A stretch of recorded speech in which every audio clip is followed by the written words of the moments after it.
ಲಕ್ಕುಂಡಿ ಕೋಟಿ ವೀರಭದ್ರೇಶ್ವರ ದೇವಸ್ಥಾನ ಮುಂದೆ ಇದು ಉತ್ಕರ್ಣ ಕೆಲಸ 11 ದಿವಸ ಆತ ನಡೆದ 11 ದಿವಸ ಆತ ನಡೆದು 11 ದಿವಸದೊಳಗೆ ಉತ್ಕರ್ಣ ಮಾಡಿದ ಲೇಬರ್ಗೆ ಪಗಾರ ಇನ್ನೂ ಕೊಟ್ಟಿಲ್ಲ ಅಂತ 11 ದಿನ ಆದರೂ ಅವ್ರ ಪಗಾರ ಇನ್ನೂ ಕೊಟ್ಟಿಲ್ಲಪ್ಪ ಪಾಪ ಅವ್ರು ಏನು ತಿನ್ಬೇಕು ಇಷ್ಟು ಕಡು ಬಡವರು ಇದ್ದಾರೆ ಅದ್ರ 340 360 ಅದಕ್ಕೆ ಸಾಲಂಗಿಲ್ಲ ಈಗಿನದ್ರೊಳಗೆ ಈಗ ಅವ್ರು ಕಮ್ಮಿ ಅಂದ್ರೆ 8 ಗಂಟೆಲಿಂದ 5 ಗಂಟೆ ತನಕ ಕೆಲಸ ಮಾಡಿದ್ರೆ 1000 ರೂಪಾಯಿ ಪಗಾರ ಹಾಕಿ ಕೂಡ ಕಡ್ಡಿಲ್ಲ ಯಾಕಂದ್ರೆ 25 ಲಕ್ಷ ರೂಪಾಯಿ ಶಾಂಕ್ಷನ್ ಆಗೈತಿ ಉತ್ಕರ್ಣಕ್ಕೆ ಮತ್ತು ಅದು ಉತ್ಕರ್ಣಕ್ಕೆ ಆಗೈತಪ್ಪ ಅಂದ್ರೆ ಪಾಪ ದುಡ್ದಂಥವ್ರಿಗೆ ಕೊಡಬೇಕು ಈ ಹಿರೇನ ಜಾಗದೊಳಗೆ ಧರ್ಮದಿಂದ ದುಡ್ದಾರ ಅವ್ರು ಧರ್ಮದಿಂದ ಪಗಾರ ಕೊಡ್ಬೇಕು ನಾವು ಇಷ್ಟು ಹೇಳ್ತೀವಿ ಆದರೆ ಇಲ್ಲಿ ಮಗ್ಲ ಚಂದ್ರಮೌಳೇಶ್ವರ ದೇವಸ್ಥಾನ ಐತಿ ಅಲ್ಲಿ ನೋಡ್ರಿ ಅಲ್ಲೇ ಮುಳ್ಳು ಇಲ್ಲಿ ಮುಳ್ಳು ಬಾವಿ ಐತಿ ಇವನ್ನ ಇಂಥವು ಅಭಿವೃದ್ಧಿ ಮಾಡಲಿ ಆ ಮ್ಯಾಗಲ್ ಇದನ್ನು ತೆಗೆದು ಗುಡಿ ಕಲ್ಲು ಹಾಕಿ ಅಭಿವೃದ್ಧಿ ಕೆಲಸ ಮಾಡಲಿ ಇಂಥವಕ್ಕೆ ಖುಷಿ ಪಡೆಯೋದು ಕ್ವಾಟಿ ಹಿಂದಿನ ಕಾಲದ ಕ್ವಾಟಿ ಅದ ಹಿಂದಿನ ಕಾಲ ಕ್ವಾಟಿ ಮುಂದೆ ಹುಟ್ಟಿದಂಥ ಹುಡ್ರಿಗೆ ಇಲ್ಲಿ ಕ್ವಾಟಿಗೆ ವಾಡಿ ಐತಿ ಅನ್ನೋ ತೋರ್ಸಕ್ಕೆ ಅದನ್ನು ಶೇಪ್ ಮಾಡಿ ಅದನ್ನು ಯಾವ ರೀತಿ ಹಿಂದೆ ಮಾಡ್ತಾರೆ ಮುಂದೆ ಕ್ವಾಟಿ ಗಾಡಿ ಇತ್ತು ಹಿಂದೆ ಕ್ವಾಟಿ ಗಾಡಿ ಅಂತಾರೆ ಇದೇ ಕ್ವಾಟಿ ಗಾಡಿ ನೋಡು ಎರನ್ ಗುಡಿ ಅಂತೇಳಿ ತೋರಿಸುವಂಥ ಕೆಲಸ ಮಾಡಲಿ ಇವೆಲ್ಲ ಅಭಿವೃದ್ಧಿ ಕೆಲಸ ಮಾಡಲಿ ಪರ್ಸಾದಂಥ ಬಂದಂಥ ದೇವಸ್ಥಾನ ನೋಡೋಕೆ ಬಂದಂಥವ್ರಿಗೆ ಸುಲಭ ಶೌಚಾಲಯ ಅವ್ರಿಗೆ ನೀರಿನ ವ್ಯವಸ್ಥೆ ಕುಡಿಯೋವು ಅವ್ರು ಕುಂತ್ಕೊಂಡು ಊಟ ಮಾಡೋ ಗಾರ್ಡನ್ ವ್ಯವಸ್ಥೆ ಇಂಥವೆಲ್ಲ ಮಾಡಲಿ ಇವು ಅಭಿವೃದ್ಧಿ ಕೆಲಸ ಇವು ಅಲ್ಲಿ ಎಬ್ಸಿದೆ ಇಲ್ಲಿ ಎಬ್ಸಿದೆ ತಾವು ಹೇಳೋ ಟೈಮ್ಗೆ ದೇವ್ರು ತಾವೇ ಹೇಳ್ತಾವೆ ನಾವೇ ಎಬ್ಸೋದು ಬೇಡ ಯಾಕಂದ್ರೆ ಮಣ್ಣು ನೋಡ್ರಿ ಪೂಜೋಲ ಸಿಕ್ತು ಪಾಪ ಮನೆ ಬಿಚ್ಚಿ ಕಟ್ಟಾಕ ಬಂದಿದ್ದ 15 ಮಂದಿ ಗುತ್ತಿಗೆ ಹಿಡಿದ್ರೆ 15 ಮಂದಿನೂ ಹುಡುಕಾಡಿದ್ರೆ ಯಾರಿಗೂ ಏನು ಸಿಕ್ಕಿಲ್ಲ ಅಲ್ಲಿ ಮತ್ತು ತರ ತೆಗೀರು ಸಿಕ್ಕಿಲ್ಲ ಮತ್ತು ಆ ಹುಡುಗ ಸಿಕ್ಕೈತಪ್ಪ ಅಂದ್ರೆ ಆ ಹುಡುಗ ಒಳ್ಳೆಯದೈತೆ ಅದು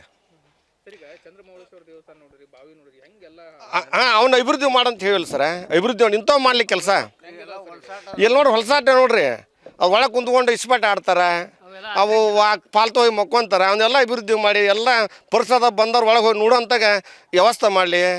ಇಂಥವಕ್ಕೆ ಅಭಿವೃದ್ಧಿ ಕೆಲಸ ಮಾಡಲಿ ಇದಕ್ಕೆ ನಾವು ಖುಷಿ ಪಡ್ತೀವಿ ಯಾಕಂದ್ರೆ ನಮ್ಮೂರು ಜಗತ್ತಿಗೆ ಲಕ್ಕುಂಡಿ ಇತಿಹಾಸಕ್ಕೆ ಸ್ಥಳ ಪ್ರಸಿದ್ಧ ಆತಪ್ಪ ನಮ್ಮ ಲಕ್ಕುಂಡಿ ಅನ್ನೋದು ನಮ್ಮ ಲಕ್ಕುಂಡ್ರಿಗೆ ಖುಷಿ ನಮ್ಗೆ ಅಷ್ಟೇ ಅಂತಲ್ಲ ಲಕ್ಕುಂಡ್ರಿಗೆ ಖುಷಿ ಐತಿ ದಿನಾಂಕ 16/1/2024ರಿಂದ 24/1/2026ವರೆಗೆ ಒಟ್ಟು 20ರಿಂದ 36 ಕಾರ್ಮಿಕರು ಪ್ರತಿದಿನ ಕೆಲಸ ಮಾಡಿ ಒಟ್ಟು 286 ಹಾಜರಿ ನಮ್ಮಲ್ಲಿ ಎಂಟ್ರಿ ಆಗಿವೆ. ಅವರಿಗೆ ನಾವು ಕಾರ್ಮಿಕ ಇಲಾಖೆಯ ನಿಯಮಾವಳಿಯಂತೆ 538 ರೂಪಾಯಿಯನ್ನು ಪಾವತಿ ಮಾಡ್ತೇವೆ. ನಿನ್ನೆ ದಿನ ಆಯುಕ್ತರು ಪುರಾತತ್ವ ಇಲಾಖೆಯವರು ಎಷ್ಟು ಕೂಲಿಯನ್ನು ಕೊಡಬೇಕು ಎಷ್ಟು ಆಳುಗಳಾಗಿದ್ದಾವೆ ಅನ್ನುವಂಥ ವರದಿಯನ್ನು ಕೊಟ್ಟಿದ್ದಾರೆ. ಆ ವರದಿಯಂತೆ ನಾವು ಇವತ್ತು ಮಾನ್ಯ ಜಿಲ್ಲಾಧಿಕಾರಿಗಳಿಗೆ ಕಡತವನ್ನು ಮಂಡಿಸಿ ನಾಳೆ ದಿನ ಅವರ ಖಾತೆಗೆ RTGS ಮುಖಾಂತರ ವೇತನ ಆಗುವ ಹಾಗೆ ಕ್ರಮವನ್ನು ಕೈಗೊಳ್ತೇವೆ. ಪ್ರತಿ ವಾರ ನಾವು ವೇತನವನ್ನು ಪಾವತಿ ಮಾಡ್ತೀವಿ. ಇದು ಪ್ರಾರಂಭ ಆಗಿರೋದ್ರಿಂದ ನಿರ್ದೇಶಕರು ಪುರಾತತ್ವ ಇಲಾಖೆ ಇವರು ನಿನ್ನೆ ದಿನ ನಮಗೆ ವೇತನ ಪಾವತಿ ಮಾಡುವಂಥ ಒಂದು ಮಾಹಿತಿಯನ್ನು ಪತ್ರವನ್ನು ನೀಡಿದ್ದು ನಾವು ಅದರಂತೆ ಇವತ್ತು ಕ್ರಮವನ್ನು ಕೈಗೊಳ್ತಾ ಇದ್ದೇವೆ.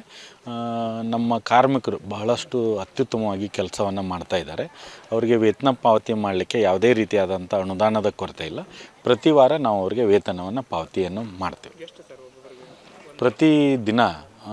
538 ರೂಪಾಯಿಯಂತೆ ನಾವು ಕಾರ್ಮಿಕರಿಗೆ ವೇತನವನ್ನು ಪಾವತಿಯನ್ನು ಮಾಡ್ತೇವೆ.